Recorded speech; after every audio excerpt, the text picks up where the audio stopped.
సద్గురు శ్రీ సద్గురు శివలాల్ మహారాజ్ 286 జయంతి సందర్భంగా ఈ రవీంద్రబాద్ వేదికగా బంజారా నాయకులు అయితే ఉన్నారో వాళ్ళు ఈరోజు చెప్తా ఉన్నారు. ఎందుకంటే ఆనాడు సద్గురు శివలాల్ మహారాజ్ మన మంచి మార్గాన్ని పోషించి బంజారాలలో ఒక ఆధ్యాత్మిక వైపు నడిపించి ఆ రోజుల్లోనే గోసేవలను ఈ రోజు సమాజాన్ని పరిచయం చేసి శాంతిని వెలుకొలి వర్గాల్లో ఉన్నటువంటి వారిని మంచిని ప్రోత్సహించి వాళ్ళని మంచి మార్గంలోనే నడిపిస్తూ నేటి వరకు శివలాల్ మహారాజ్ యొక్క మాటలోనే మార్గంలోనే ఇప్పుడున్న తరాల వరకు కూడా నడుస్తా ఉన్నాయి. ఈ దేశంలోని రవాణా వ్యవస్థని ఆ రోజు శివలాల్ మహారాజ్ ఏవైతే ఉన్నారో ఆ రోజు ఆ ఎడ్ల బండితోటి రవాణా చేసి రాష్ట్రంలోని దేశంలోని మన ఆర్థిక వ్యవస్థల గురించి తోడ్పడిన మనిషి ఆ రోజు శివలాల్ మహారాజ్.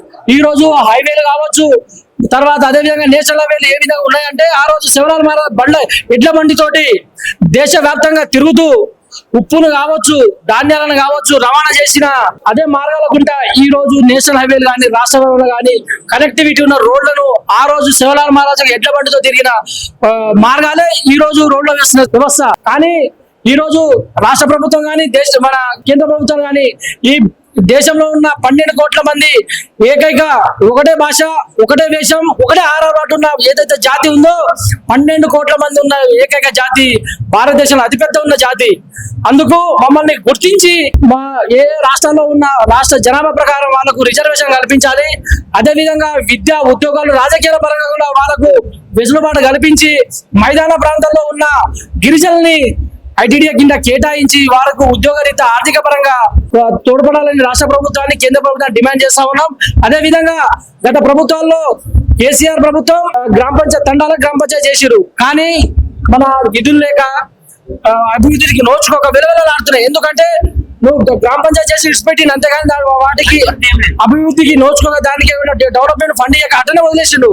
అదే విధంగా మేము ఏమంటున్నాం అంటే ఒక చిన్న డిమాండ్ ఈ రోజు వేదిక నుంచి దానికి ఒక తండా డెవలప్మెంట్ బోర్డు అని పెట్టి దానికి డెవలప్మెంట్ ఫండ్ ఇచ్చి దానికి డెవలప్ చేయాలి. డెవలప్ చేస్తే మీరు చేసిన దానికి చేసినట్టుగా కొంచెం ఫలితం ఉంటుంది. అంతేగాని ఏదో వీళ్ళ ఓట్ల కోసం వీళ్ళకు దండాల గ్రామ పంచాయతీ చేసిన వాళ్ళ ఓట్లు మాకు పడతాయని చెప్పేసి కేవలం గిరిజనులు ఓట్ల విధంగానే చూస్తే మాత్రం సమాజం చాలా తెలివైంది. చాలా ఈ దేశంలోని చాలా 12 కోట్ల మంది ఏకైక జాతి ఉన్నది గిరిజన జాతి. ఎవరికైనా ఏదన్నా సమాధానం చెప్పగలిగే శాతం బరాబర్ చెప్తాం. కానీ మమ్మల్ని రాజకీయ ఓట్ల కోసమే మమ్మల్ని వాడుకుంటే మాత్రం ఎవరి పుట్టగతులు లేకుండా మనం చేస్తాం.